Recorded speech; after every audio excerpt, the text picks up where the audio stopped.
Waktu tu kita nak beli sepatu bola pun susah. Dia usahakan kumpul duit, lepas tu dia belikan sepatu bola pertama saya ialah Adidas Chile. Tapi itu melalui ansuran, installment. Oh, boleh yang waktu dulu boleh. Sebab tu saya terharu sampai sekarang. Dia usahakan je.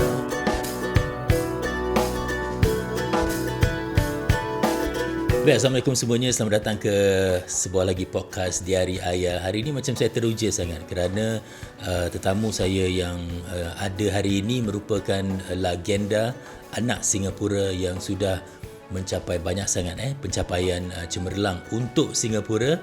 Beliau juga sudah mengharumkan nama Singapura di luar negara, Masya Allah. Dan apa yang terkini, seperti yang kita tahu, beliau baru melancarkan bukunya. Honor and Sacrifice. Nanti kita akan cakap tentang buku ini. Tuan-tuan dan puan-puan, tetamu saya untuk Diari Ayah adalah Fandi Ahmad. Selamat datang, Fandi. Terima kasih mengundang saya ke sini. Alhamdulillah, lama tak jumpa. Kali terakhir kita jumpa waktu penggambaran lagu Mencakar Langit. Saya tahun lalu je. Tahun lalu September, Oktober. Waktu Covid juga. Oh ya. Yeah.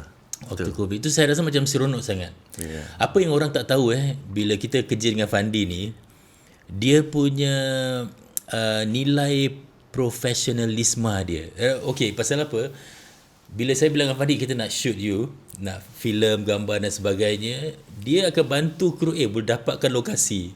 Dia akan, selain daripada datang awal ni macam biasa, daripada mana you dapat this disiplin dan nilai profesionalisme ni, lebih lagi untuk media sampai orang panggil you media darling. InsyaAllah, Alhamdulillah. Ini semua dari bapa saya, ayah saya waktu itu sering ikut dia melatih bermain bola dan juga nasihat-nasihat dia. Dia rajin sangat kumpulkan anak-anak kampung sama quarters yang kita tinggal di Yio Woodbridge dulu. Daerah situ semua banyak kampung, saya tinggal kat quarters. Tiap-tiap minggu dia akan suruh saya kumpulkan. Jadi budak-budak boleh berlatih bersenam, lari semua. So dia rajin, dia rajin untuk bantu budak-budak ni semua. Jadi di situ dia selalu nasihat saya, kalau ada kerja mesti tepat waktu, jangan sampai orang tunggu kita. Jangan kita tunggu orang tak apa, jangan kita selalu ditunggu orang. Selalu saya ingat lagi masa tu waktu saya kecil kan. Ya, jadi dari situ saya tengok dia pun ramai juga yang suka dia punya perangai yang lembut, baik. Tapi dia kelakar sebenarnya. Dia tak tahu. Ya, sebenarnya dia kelakar. Macam mana tu dia suka buat dia selalu kalau macam ada jemputan kahwin ke apa, nanti dia buat macam show, dia pakai baju macam orang perempuan. Dia buat semua. Dan dia buat berlakon. Jadi orang suka dia ramah lah dia. Macam entertainer juga. Entertainer, betul. Mungkin ramai yang sudah pun tahu Tuan Ahmad Wartan merupakan seorang goalkeeper untuk national team. Bila you teringat ayah you apa yang perkara yang mendatangkan kenangan yang sangat manis gitu Yang sangat manis usaha dia lah. Pasal apa?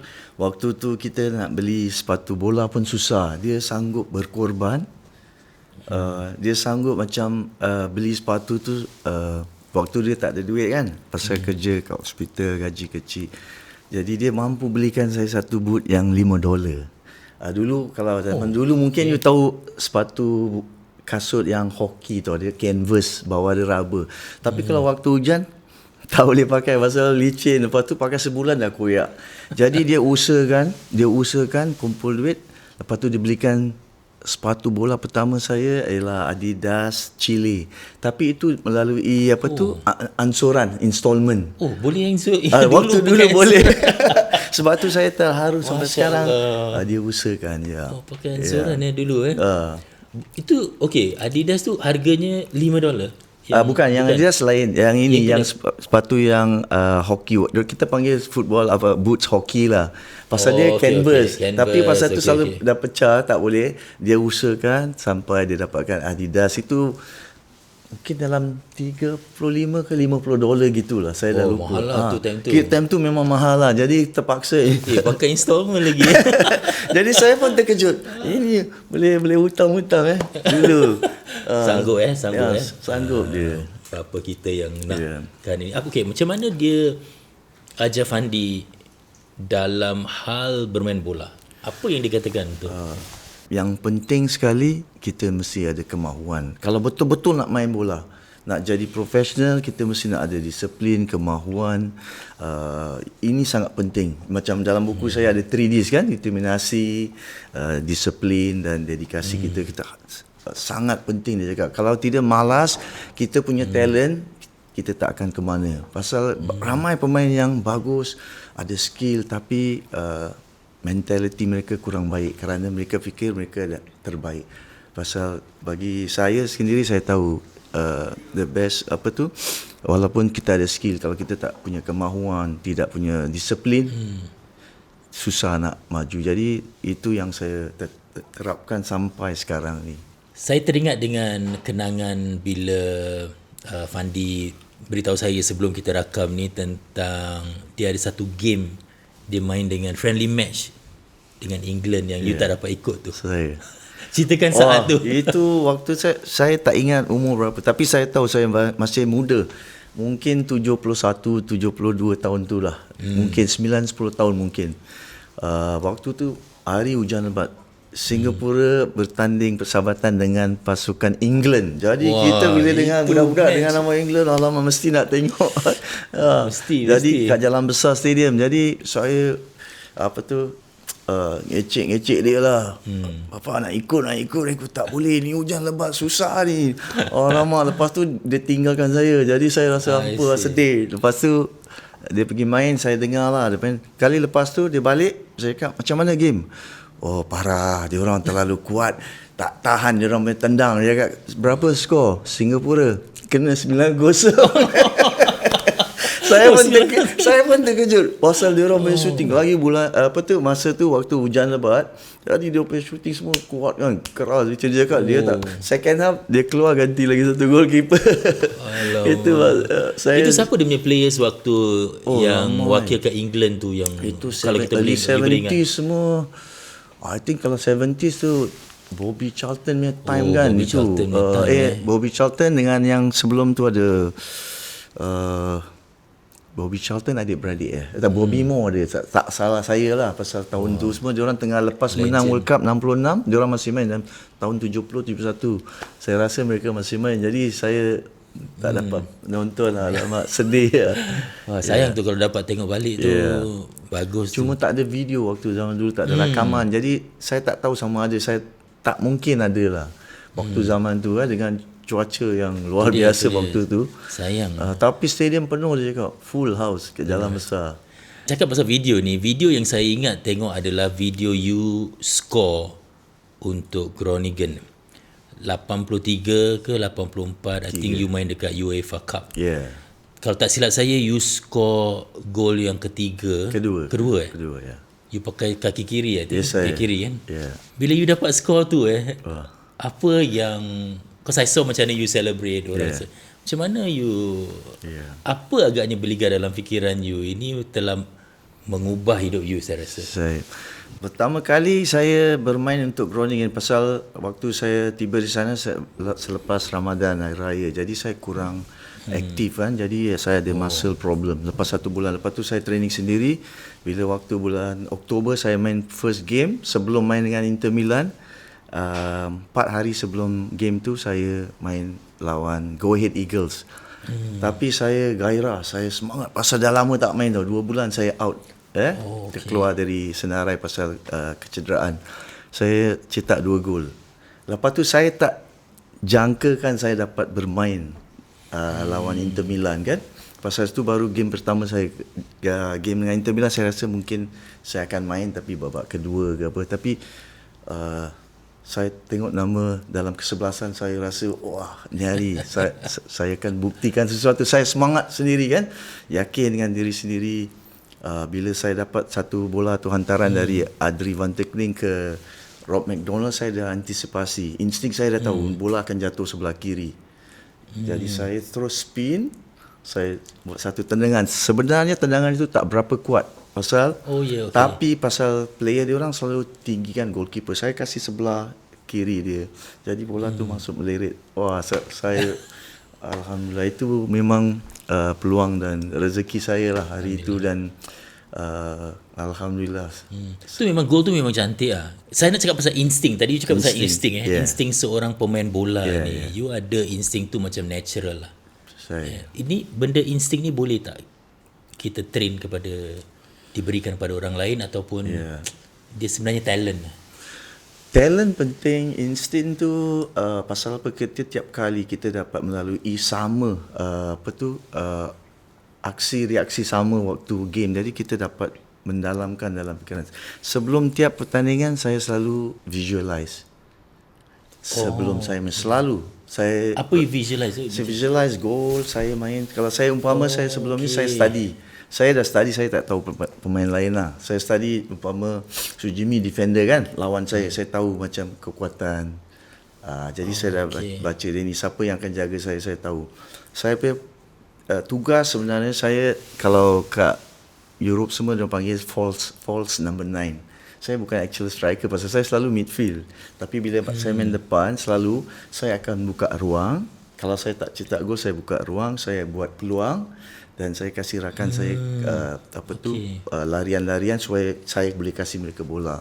So ini penting sangat sebagai pemain. Jadi banyakkan mereka sudah tahu saya punya gerak dan kadang-kadang eye contact dengan player tu penting. Tapi insting ni agak susah. Mereka harus berada dalam lokasi untuk menjaring gol. Jadi kita tahu kalau kita pasal striker selalu main bermuka badan mereka kat belakang gol. Jadi susah pasal ada orang belakang, dia orang selalu bantai gitu. So kita harus cepat. Jadi kita tak boleh diri gini, kita harus diri gini. Shoulder kita kat di chest. Jadi kita tahu dia kat mana. Kalau kita diri gini, kalau rapat tak apa, kalau dia tak rapat, saya risau. Kenapa? Saya cakap, wah ini kalau saya tak rasa dia ada belakang saya, dia akan intercept, dia potong bola. Tapi kalau dia ada, saya tahu dia tak boleh ambil. Pasal saya mesti nak punya kekuatan untuk hold dia. Shielding lah maksudnya. So insting depan gol, saya dah tahu gol kan berapa besar, saya tahu kat mana nak taruh bola. Saya tak perlu tengok. Selalu saya pusing, saya dah taruh bola situ. Jadi insting mesti nak. Talent penting lah, tapi insting things semula jadi. And dengan banyak pertandingan yang kita main yang tim yang berat-berat, susah-susah kan, kita boleh manipulasi cara macam mana nak elakkan lawan. Yang penting kita dapat peluang je, kita taruh bola tu. Ya, kadang-kadang kita tak perlu shooting keras, cuma placing accuracy je. Ya. Macam mana you ajar insting itu kepada anak-anak? Saya selalu taruh macam seumpamanya Iksan, Ilan. Saya bawa dia orang pergi depan gol, different angle dari variasi lokasi bola tu kita taruh. So dia orang kasih dia feel dapat bola. Tak payah rembat pasal dalam box jarang kita shooting. Important bola ni teknik. Lepas tu accuracy, power, kekuatan tendang tu last kali. Dia ada 3. Yang pertama teknik yang bagus, accuracy yang deras kuat, last. Selalu budak-budak macam mana nak score gol? Rembat. Tak boleh rembat. Yang penting tengok keeper tu. Yang penting kita glance, keeper banyak ke kiri, kita kasih sebelah kanan. So ini semua pelajaran yang saya belajar lah. Saya rasa macam mana kita tak nak rembat pasal apa, bila kita dah dapat bola tu gairah. Kita rasa aku mesti nak score benda ni kan. So saya rasa dia perlu ada daya macam tahan untuk tengok betul-betul dan sebagainya kan. So bila saya melihat anak-anak Fandi sekarang kelima-limanya, tapi 4 yang main bola dan mereka, saya rasa sekarang mereka dalam perjalanan populariti mereka macam belum-mula Fandi. Saya tak tahu sama ke tidak. Tapi mereka menjadi popular sekarang. Saya tengok follower orang dah ramai. Dah ramai sangat masya-Allah. Adakah ini yang anda impikan? Tidak pernah saya galakkan mereka main bola. Mereka sendiri yang keinginan menjadi pemain profesional. Waktu dulu kat Singapura, sebelum kita berhijrah ke Jakarta, waktu saya melatih di sana, anak saya main bola tapi tak serius. Irfan serius tapi Iksan kurang. Waktu time tu dia umur masih 9-10 tahun, lebih kurang itulah. Sejak kita berhijrah ke Jakarta, dia main sekolah dia ACS International, mereka agak sangat suka bola sepak dan banyak pertandingan lawan international school semua kan, jadi dia orang agak rasa bangga dapat membantu pasukan mereka jadi juara pertama kali. So kat sekolah tu pun banyak guru-guru dari Singapura dan principal juga dari Singapura, jadi saya sering juga bantu sekolah tu. So mereka satu hari berkata mereka nak jadi pemain profesional. Saya cakap dengan mereka, kalau mereka nak jadi profesional, mereka harus keluar dari Singapura. Sebab lepas tu time tu diorang balik, diorang sekolah kat sports school, tak salah saya lah, sports school 2 tahun saya keluarkan. Kalau mereka harus sanggup berkorban, ada motivasi, disiplin, dedikasi untuk mereka betul berjaya, mereka harus keluar cepat, tapi mereka harus selesaikan perkhidmatan negara, national service. Kalau tidak, kalau kita keluar lepas umur 20, 21 tak ada peluang. Confirm. Saya nak mereka keluar sebelum mereka 19 atau 20 setidaknya. Seperti saya lah, saya umur 18, 19 saya dah habis, saya keluar. So saya dapat tawaran hantar mereka pergi Spain. Mereka bermain dan berlatih di pasukan Hercules Second Division, tapi saya tengok tidak sesuai. Saya ketemu dengan teman saya yang main dulu, dia orang Chile kat Indonesia. Dia cakap baik pergi Chile, tempat bagus sekali untuk pembangunan. So saya usahakan cari sponsor sikit, wang sikit, bantuan dari beberapa orang, dan kita hantar dia pergi sana 2 tahun. So Irfan dari umur 16, 18 dia dapat kontrak. Tetapi dia kena balik urus selesaikan dia punya perkhidmatan negara. Dan Iksan tinggal seorang sana. Tadi ini semua mereka punya cabaran dan mereka punya pengorbanan lah, pasal tinggal jauh dari family. Dia dah sanggup selama 2 tahun lepas tu setahun lagi Iksan seorang. So mereka punya keinginan tinggi, dan saya tahu, saya galakkan pasal saya tahu, saya dah lihat mereka waktu di Indonesia, mereka boleh main dan mereka punya keyakinan dan kekuatan mental. Kalau tidak, saya tak akan hantar. Saya nak sarankan pada family semua yang punya yakin dengan anak mereka sendiri, yang ingin kemahuan, yang paling penting ada mereka punya disiplin, dedikasi dan juga pengorbanan. Kalau mereka tak ada, susah. Walaupun bagus macam mana, susah.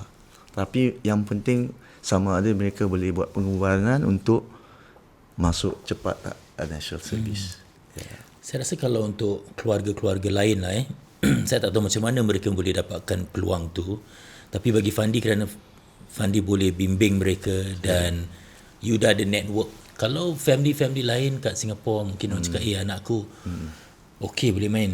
Mental strength ada, talent pun ada. Apa yang boleh mereka lakukan? Lagi, saya pernah ada beberapa family yang ketemu saya lah, tanya macam mana nak kalau anak saya betul-betul minat. Saya cakap, saya tak tahu anak awak, tapi yang paling penting awak yakin dia punya keinginan, pengorbanan, disiplin semua cukup. Kalau dia betul bagus, saya nak lihat dia. Saya lihat dan saya tengok, okey, saya boleh bukakan pathway, saya ada kontak, saya boleh bantulah. Tapi yang penting anak itu sendiri, sama ada nanti sampai sana dia punya keyakinan diri macam mana, boleh tak. So penting mereka harus keluar campur, jadi mereka tak rasa tersendiri kalau nanti di luar negeri. Yang penting mereka punya keyakinan. Kalau nak pergi trial semua boleh, mungkin tak boleh, cuma kita takut nanti separuh jalan mereka stop. Jadi kita tak nak merugikan keluarga. Betul. Yang penting ini kita mesti nak sihat dengan baik. Ini yang menarik yang you katakan, mereka kat sana sendiri mesti pandai bawa diri. Betul kan? Apa yang anda nasihatkan selalu, dan apa yang perlu mereka ada? Macam anak-anak you semua sendiri kat sana, dan you ingatkan cabaran apa sebenarnya yang boleh menduga diorang punya pendirian kat sana tu? Pergaulan sangat penting. Bila kita sampai kat sana, pergaulan dengan tim mereka tu, pasal apa tu, kelebihan Irfan Iksan, mereka sekolah. Mereka bersekolah, jadi dia banyak kawan. Banyak kawan dia yang kena belajar bahasa. Macam orang, mereka boleh bahasa Spanish lah. Dulu, sekarang saya tak tahulah. Waktu saya di Holland, 3 bulan pertama saya ada tutor datang tiap-tiap minggu. Jadi lagi pun saya syukurlah ada teman saya, Bino, bapa dia waktu bantu saya mencarikan tempat tinggal dengan orang Indonesia, saya sewa lah. Jadi di situ mereka selalu ajar saya cakap baca koran, surat khabar.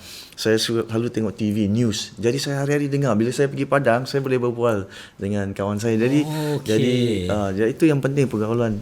Jadi dengan budak-budak grounding sana semua baik dengan saya. Tapi saya pun terperanjat juga waktu zaman tu, tak banyak orang yang bahasa Inggeris. Jadi saya pun terpaksa belajarlah dengan tutor tu tiap-tiap minggu. And then kadang-kadang lepas training malam, saya dah habis training ni balik tengok dah habis makan semua, nanti budak-budak daerah situ tinggal dengan saya, ajak saya main street football. Saya main lah. Jadi saya kenal budak tu. Sampai sekarang berkawan dengan saya. Nama dia Caki ya. Dia dalam buku dia tu. Okey. So, nanti kita akan cakap lebih lanjut lagi dengan bukan saja dengan Fandi tentang buku ni, tetapi dengan penulisnya juga tentang anak-anak Fandi ni. Saya tengok mereka di social media ni sangat popular sangat. Upload gambar je ramai sangat yang like and all that. Ada tak saat-saat di mana online ni betul-betul, pasal online ni kita dah akan dapat, bila dah popular ni kita akan dapat pujian dan kita juga akan dapat kritikan lah. Ya, betul. So ada tak situasi di mana social media ni menjadi satu perkara yang mungkin jadi isu? Ada baik, ada tak baiknya. Bagi zaman saya, kita semua old school. Saya ada IG lah, FB, tapi saya tak kendalikan. Adrian tu pengurus pengurus saya, dia yang urus. Dia tolong urus saya kadang-kadang pun susah nak baca juga. Pasal bukan kita pay time. Jadi bagi saya, seperti saya cakap, saya nak main bola ni pasal saya suka sangat bola. Tapi sekarang is a lifestyle. Not only on the field but off the field, on the media. So bila saya tengok anak-anak saya, saya juga luar biasa. Tapi saya selalu nasihat mereka, jangan terlalu banyak di media. Pasal apa, ada yang baik, yang ada tak baik. Kadang-kadang kita tak boleh terima, merosakkan diri kita. So jaga kontrol. Tapi kadang-kadang mereka macam dapat banyak offering untuk advertising. So okay lah itu. Tapi bagi saya so far mereka punya alaman, alhamdulillah. Jadi saya rasa happy untuk mereka semua, anak-anak saya. Cuma saya selalu pesan lah, berhati-hati, jangan terlalu lama bermain itu FB atau Insta. Sekali-sekali okey. Kalau orang hantar, say thank you je, terima kasih, support. Jadi bagi saya selalu pesan, you must be humble, and you won't stumble. Walaupun kita jatuh, pasti ada orang bantu. Kalau kita ikhlas, insyaAllah. Saya rasa itu yang penting sangat. Saya rasa perjalanan UF Fandi, saya tahu ada turun naik. You cakap pasal jatuh dan siapa bantu. Apa yang sesuatu yang ramai orang tak tahu, waktu yang anda pelajari, waktu ketika ada saat di mana kehidupan menurun dan sebagainya. Ada masa tu saya memang betul jatuh, down betul saya. Kita important, kita solat, kita minta dari Allah. Yang penting kita ada keyakinan diri yang ini semua memang berlaku dalam kehidupan kita. Ada baik, ada tak baik, ada masa kita tinggi, ada masa rendah. Jadi saya terima. Bagi saya selalu senyum je. Saya tak nak bawa saya punya masalah ke kerja, ke lapangan bola, ke teman. Ada yang saudara saya semua atau pemain saya tahu. Mereka saya tahu, saya tak pernah nak tunjuk saya dalam keadaan susah ke, keadaan terdesak ke. Saya sentiasa buat kerja saya sebagai seorang profesional, saya lakukan yang terbaik. Yang kat rumah kita boleh relax lah. Tapi depan orang kita harus kerja, usaha. Kita tak nak menyusahkan orang. Tapi kadang-kadang alhamdulillah ada bantuan dari orang yang banyak yang bantu kita juga. So bagi saya kalau masalah ni kita harus terima, kita try selesaikan masalah sebaiknya kalau kita boleh tanpa bantuan, tapi saya rasa susah. Mesti nak ada orang yang akan membantu kita baru kita bangun. Ada inspirasi. Saya beruntung kerana ramai teman-teman saya yang beri inspirasi, motivasi, jangan putus asa. Itu yang penting. Jadi kalau boleh kita jadi sebaik-baiknya orang lah. Jadi orang dapat bantu kita masa dalam kesusahan. Itu penting tu untuk dapatkan. Saya faham jugalah pasal pun kita juga melalui naik turun bisnes dan sebagainya. Kita perlukan sangat pertolongan orang. Betul. Kadang-kadang dia datang sendiri bukan kerana kita minta. Betul tak Fandi? Betul. Jadi siapa yang rapat dengan anda sekarang dari dulu sampai sekarang?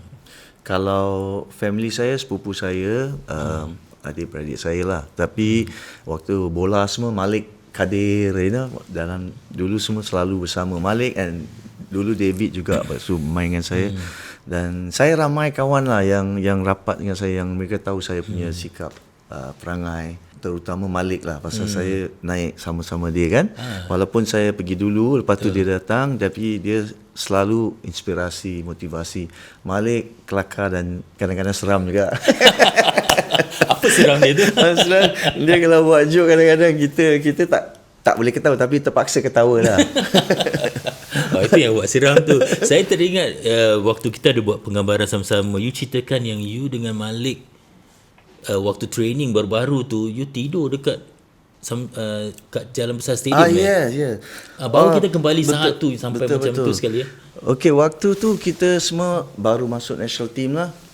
Jadi Jalan Besar malam ada guard, ada menggali jaga lah. Tapi selalu kita pesan dia, tingkap jangan tutup, kita akan panjat, kita tak nak ganggu dia tidur.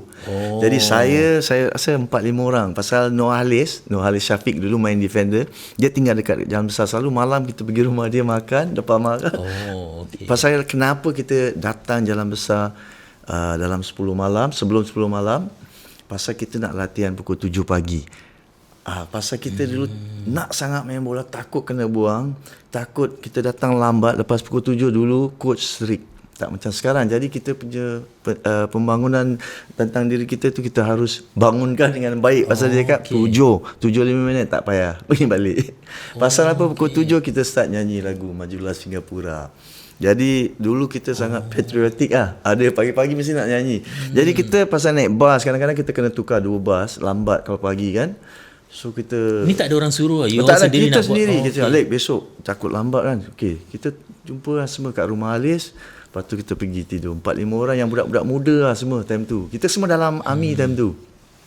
18-19 gitu lah. So kita takut nanti coach ingat kita tak serius, datang lambat. Padahal kita pun susah sikit lah nak datang, ambil bas kan, 2 bas. Kalau pagi selalu dah traffic, dah busy kan. So kita selalu tekun lah untuk jangan lambat lah. Itu saya akui lah. Kerana apa, siapa lagi yang mengesahkan benda ni tau, yang diorang nampak you training pagi-pagi. Pelari pecut kita Hamka Afiq. Hamka Afiq tu hari bila saya interview dia cakap, tahu tak Sujimi, saya kalau training pagi-pagi Fandi yang ada. Fandi train dengan dengan you train dengan Hamka. Kadang-kadang kat National Stadium kadang-kadang. Dia cakap, you pun nak train dengan dia dan sebagainya. Saya rasa satu disiplin ini yang mungkin orang tak nampak. Orang nampak prestasi you di padang bola, orang nampak pencapaian you, tapi apa yang orang tak nampak, pengorbanan you dan disiplin you. Ini saya rasa penting sangat. Saya juga suka training selain dari dengan pasukan. Saya selalu training sendiri kat rumah. Saya tak suka macam menunjuk saya nak training, tapi saya selalu secret training lah dia panggil. Dulu macam lepas saya tinggal di kaki bukit, tempat arwah nenek saya, tak ada weights, saya bikin tu kayu besi macam itu sama cat kan, jadi buat habis training semua, kalau panjat pokok semua kira strength training. Kita lari, and then kadang-kadang waktu tu bila dulu boleh bikin rumah semua kan, arwah datuk saya tolong saya, suruh minta tolong pergi ambil pasir kat kaki bukit. Saya pakai tu wheelbarrow kan, angkat pasir, bawa naik turun naik bukit. So exercise bagi saya tu semua. Tapi kalau suruh sekarang budak-budak mungkin lain lah kan. Jadi Tapi ini usaha kita lah, pengorbanan kita untuk keras. Jadi kita selalu usahakan. Dan keuntungan saya dapat 50 sen lah. Dan penting. Oh, ya ke? Siapa yang kasih? Nenek saya, arwah nenek saya. Kau pergi. Berapa trip? Satu trip 50? No, berapa trip? 50 sen. Jadi kita usaha dulu lah. Secret training baru kita tahu Saya dengan pasir. Saya suka lari ke atas pasir macam yang gembur, yang macam pasir laut tu. Itu kuat untuk kita, power. Lari kat bukit, semualah saya buat sendiri lah. Ajaran dari bapa saya lah. Skipping bagus ya. Saya rasa tu penting Ya. Okey, Fandi, saya nak cakap tentang buku anda ni. Tetapi saya bawa masuk penulisnya sekali boleh Alhamdulillah boleh. Mungkin kita bawa masuk Durga untuk pengetahuan anda. Saya akan alih. Kita akan berbahasa Inggeris lah So this is Durga Punam Balam. Yes. Welcome to Diari Ayah. Thank you. And congratulations on your first book. Yes. Now tell us how you meet Fandi and how did you pitch to him for this book? Because I think this is not the first book about Fandi. No. But bring us through that process. Sure. Thank you for having me first. So this book was, inspiration for us and an honor for us to really, bring it to life. Simply because, my husband is a very big football fan, ardent fan of not just local football. His name is Alan Ang, and he's a very big Fandi fan. He loves Fandi, So how the idea came about was actually we were taking a walk. So we often take a walk, and he just asked me, if you were to write for someone here in Singapore and you could put your name on it, who would it be? And without thought, without question, I just said Fandi. He turns to me and he's like, why Fandi? And then I just said, why not Fandi? All right. I said, he made us all feel like we belong to something bigger than what we are. Right. It's a Singapore spirit entrenched in local football, and he's brought so much honor for us. He's flown the flag not just here in Singapore but overseas as well, and all of this happened in the 60s, 70s and 80s, where there's no social media at that time. The exposure was not as it is now for current players or international players. And another thought was also that because we always read the biographies of other stars overseas, and like Steve Jobs, Ronaldo and all that, and we hope to learn something from them. But I felt, why can't we learn something from our very own? He's been through so many challenges and he's overcome all of them, and I think Fandi loves a good challenge as well, which is why he's so amazing in what he does.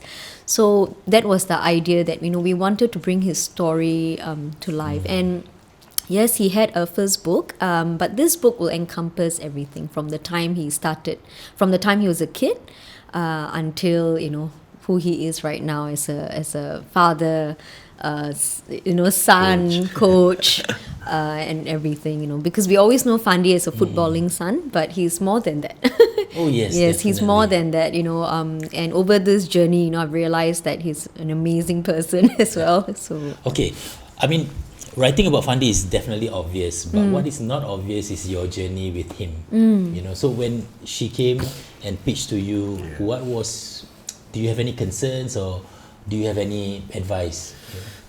I don't think I have any concern. It's more for me to telling the truth about my life story. So it all started since I was young, very persistent, want to play football, and I told my father I want to play football, but not professionally, because nowadays there's no professional football. I just love the passion, and I always wanted to represent Singapore, because like he did and my uncle did as well.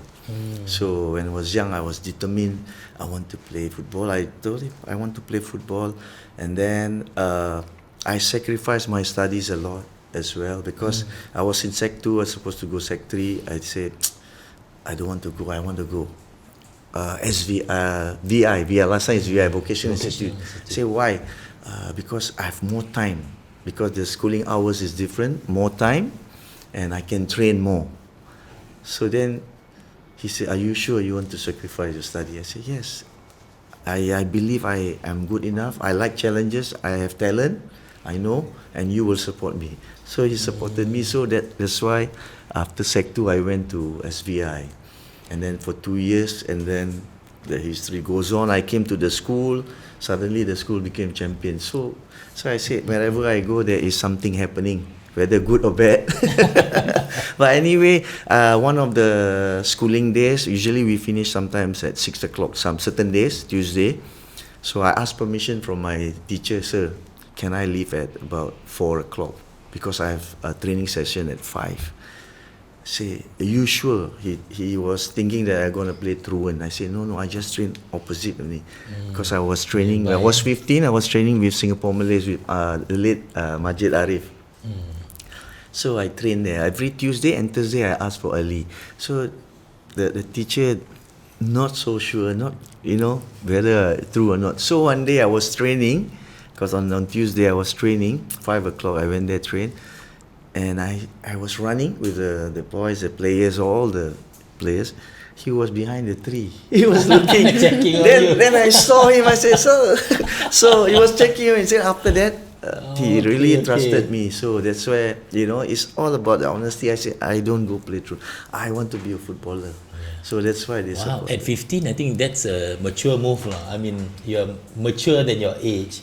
Now, I browsed through this book and there are a lot of very, very old photos. I mean, they are your wedding.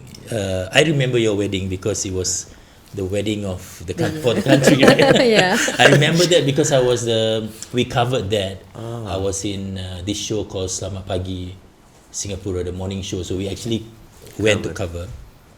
And there are so many very interesting old photos. Now, take us through your journey. What did you have to do to get this book done? Because it's a journey of 5 years? 4 years. 4 years. 4 years almost. So, we started off the interview actually at Jalan Besar Stadium. I met Fandi at Jalan Besar. Okay. But of course, prior to that, we met Fandi to pitch him the idea. And, what is it that you wanted to share in your story? And Fandi's very first words were, I want to share my story so that I can inspire the next generation and tell them, it's not just what you see in the press, in the media, but also the hard work and sacrifices that goes on behind the scenes. So we sat down and we spoke, we did interviews with Fandi. I did interviews with Fandi. And after that, we also traveled to KL, Holland. Indonesia, we couldn't go because the person, wasn't, my boss passed away, and then I couldn't contact him. Yeah. Okay. Yeah. Why do you need to travel back to Holland and then Malaysia? Do you need that backdrop to tell the story? Or? Yes, I think it was important. It was very important to understand how the people, viewed Fandi, the influence that they had in his life and his career, but also how he influenced their lives and the environment there. So even in KL, Pahang, he was instrumental in bringing the teams together, gelling the teams together, and this was shared by his teammates as well in KL. And in Holland, it was the reception was for Fandi was amazing. Tell us, who do you meet in Holland to get this book? We met with his former teammates, Hank, Rob McDonald, and Ron Jans, my teammates, yeah. and he live around my area as well. And Jackie as well. Jackie, this young boy I told you, he was 15 or 16 years old. We used to play on the street, became friend. Yeah, and then we met with the family, the Asuras. Ibu Ashura, where I live, I used to stay with. They must have brought back very good memories for you when you met them again. It was very interesting. And if I may add, one very interesting incident that happened in Holland was when we were taking a photo, being tourists and taking a photo. This gentleman cycled past just on his bike going somewhere, and he actually saw Fandi standing there, and he just said, "Hey Fandi, welcome back to Grani." Okay. So it's just some random person cycling by, and that really cemented the impact and influence he's left behind wherever he's played, and that was instrumental for the story. Tell us what you learned about Fandi when you travel with him. What I learned, all of us, growing up, we've seen Fandi all over the media, and we've seen him on the field, we've seen him on TV, we've seen him on papers, right? So sometimes you have this image of like a superstar, and you wonder if they are the same person in real life. Sometimes it's not. But Fandi is every bit the person that he is. So in the entire journey, even when traveling with him and Irfan and Iksan as well, he's kind and humble, and he's every bit the person that people say he is. So everyone says, "Oh, Fandi is humble. Fandi is very kind," But I've seen it for myself now. And he was so dedicated, and I have to thank Fandi for this. He was so dedicated to bringing this book alive as well. That's wonderful. Okay. Now, do you mind, can we have a taste of the book? Would you like to do a table read? Sure. Of some sort. Which chapter would you want to read Perhaps first? I will do chapter 3, because chapter 3 is talks about Fandi's childhood. And I think that's very interesting because, street football and Fandi's active childhood actually shaped a lot of the person that he is today, as well as his professional development as a footballer. So maybe I'll Okay, mari kita dengar table read daripada Durga. Those illustrations I mean, based on his recollection, I guess. Yes, it is. So this is him selling nasi lemak around the kampung. It's Nasi a nasi lemak. Nasi Yeah. lemak. Nasi lemak. Kat mana tu? Kat kampung, Can sekolah. you get that? Kat sekolah pun I bring to school. Okay. Kita tak tahu Fandi jual nasi lemak Dah tu Yai kan ada kedai runcit juga kan kat kampung. So selalu nanti dia kasih fruits all they sell. Berapa you jual ni, macam mana? Dulu berapa? 3 sen, 5 sen gitulah. I can't remember. Tengok orang yang jumpa Fandi jual nasi lemak dulu. Inilah orangnya sekarang. Kalau macam kat quarters tu nanti saya ambil order lah. Kan ramai nanti kadang-kadang sold out. Nak pergi sekolah pun tak cukup. So mak selalu buat lebih lah, terpaksa buat pergi sekolah. Dan budak-budak pesan nanti. Yeah. It's interesting that you illustrate that, and thank you for doing that. I think gives us a sense of how he was. Yes, exactly. We felt it was important because there are a lot of moments in his life that we don't have photos for. So we felt that it was wonderful. and it also appeals to younger children because they can also visualize, what. You want to show the one that the football we used to Oh play. yes. So it's like that. It's original. Is the drawing is This correct is, because we used to play fun football. fairs. This is a fun fair we do under the brick tree. So we collect hang all the the monies, we share, and then we build all this hanging gantung. And then upe kan? Upe is it? Upe. Kita tarik bayar 5 sen. Serious? We do all this last time. You organize this lah. Me and my cousins semua lah. We all Look at that. We can never imagine how it was. So this illustration, when you draw it, you got him to detail for you, Yes. every single scene. Yes, to describe what the ambience was like, environment was like for him growing up. Yeah, and That's very this is with his dad walking. Wow. Yeah, Where is this actually? it's just walking to the stadium, carrying the father's boots. Yeah, Wow, amazing, guys. Yeah.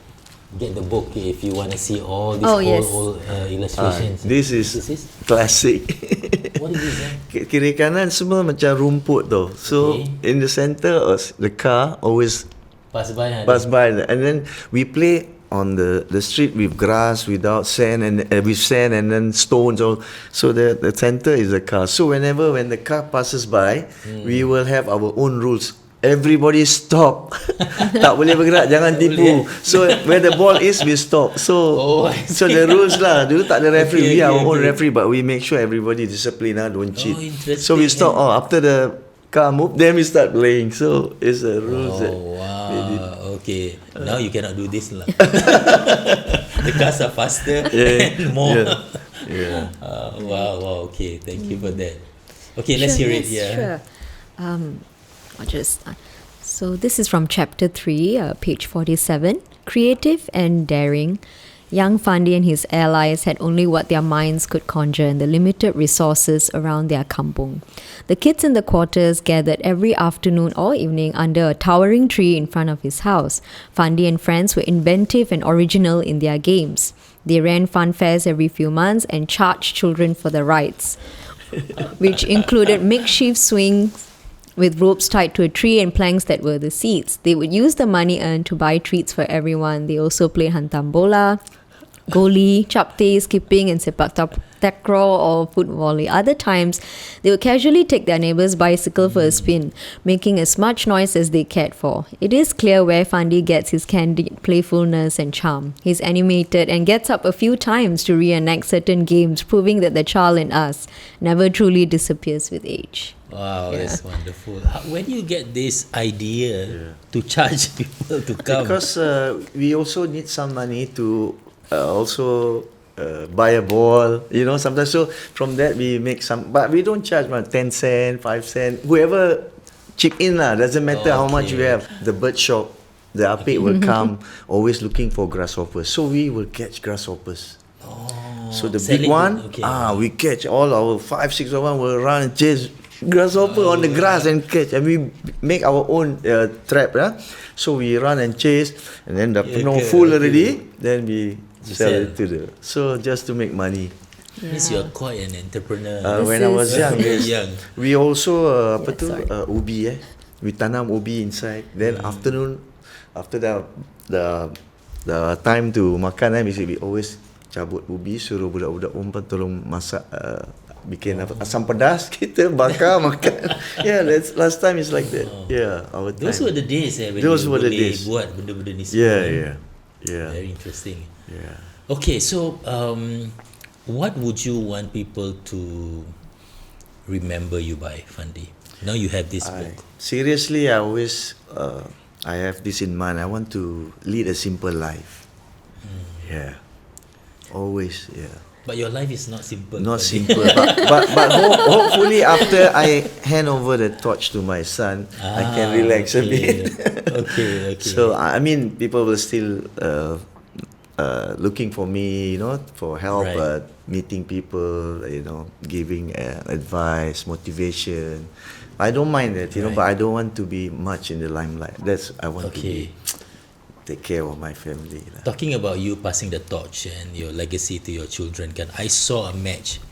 I think it was against Malaysia. I think one of your son. They beat 3 Malaysian defenders and he scored.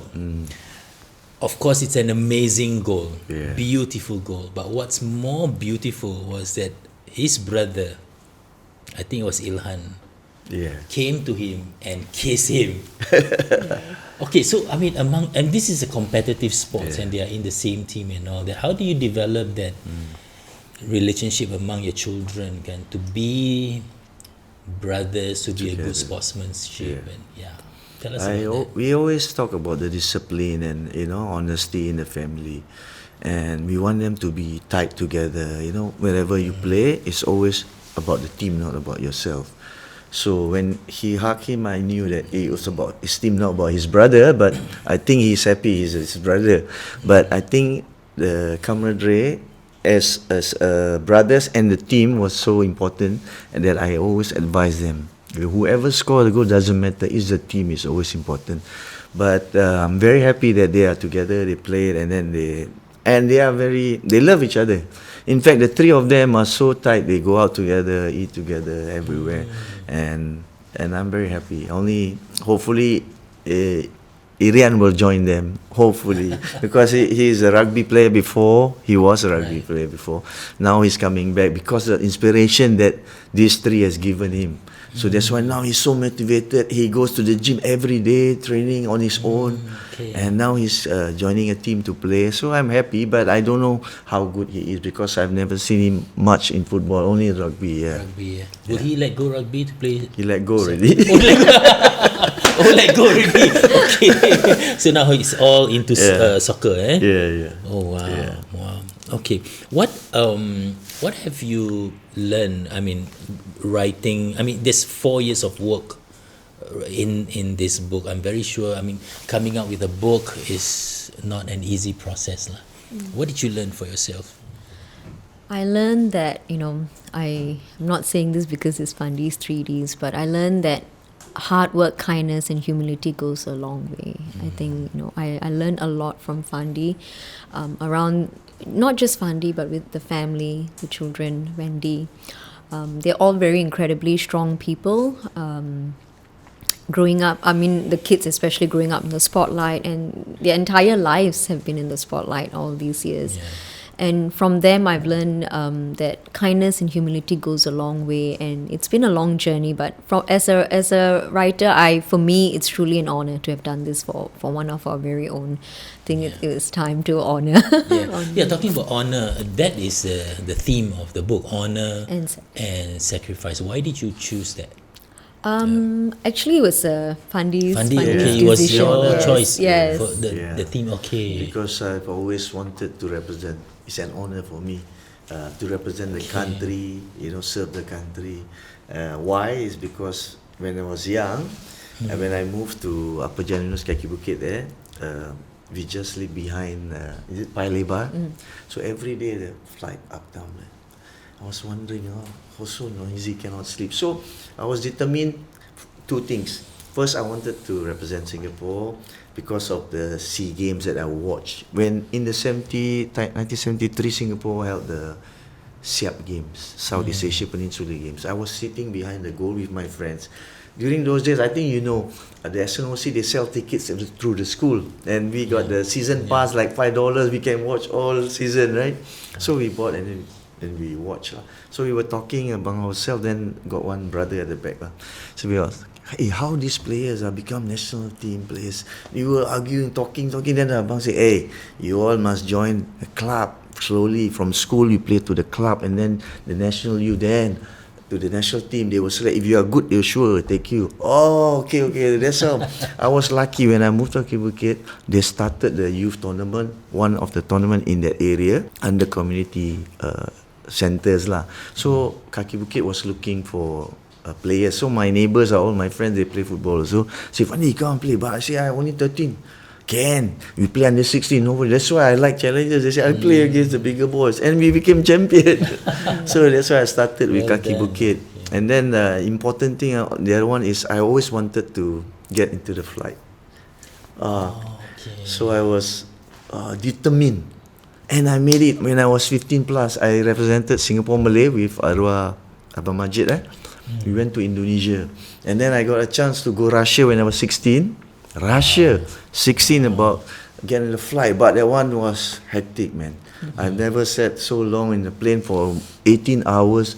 The Aeroflot, the old flight, and all the stewardess all very big. And then talking Russian, we don't understand what they're talking also.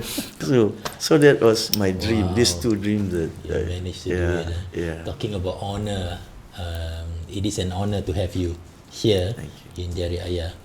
And it's customary for us to get all guests who appear in Diari Ayah to give advice to the new internet generation. What advice will you give to our young right now, for them to succeed in life? It's important that they know what they want in life. I think they must pursue their dreams which they are good at.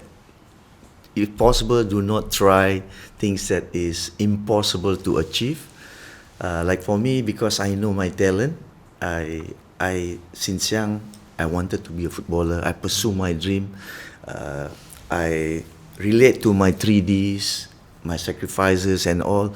But importantly, you must stay humble. And the word that I'm gonna say is, like for me just now I mentioned it. I want a life in football, not a lifestyle. But the best way for you guys to predict the future is to create it yourself and trust your talent. But you have to motivate yourself, not others, and you can pursue your dreams. Never give up in life. Never. Wonderful. Okay, tell us where we can get the book. The book is available on fundibook.com, all leading bookstores, so Kinokuniya, Times, popular bookstores, and on amazon.sg as well. Okay, this is selling at how much? $28.90. 28. Okay, guys, go to fandiahmad.com. Fandi.com. Fundibook.com. Fundibook.com. Fundibook.com. Fundibook.com, or all major bookstore is already out. And I saw in your stories you were doing book signing. Book signing. How is that? Yesterday? Yeah, yesterday. Wow. Yeah. Well, busy yesterday. It was good. It was good response and good interact with the fans, The people there, they're very nice. Yeah, they waited for me last night. I was so happy to do that for them. Wonderful. Thank you, Fandi. Thank you, Durga, for being here with us. And thank you everyone. And terima kasih kepada semua yang sedang tonton. Bantu saya like and share. This is our Singapore son, Fandi Ahmad. I'm so proud to know him. Actually, I grew up with you together because I was in media. I was a young journalist. I remember. Yeah. Don't know anything, and we were, and I see your journey, and it's an amazing journey. Alhamdulillah. Terima kasih. Alhamdulillah. So guys, get his book, and we'll see you in the next episode. Thank you, everyone.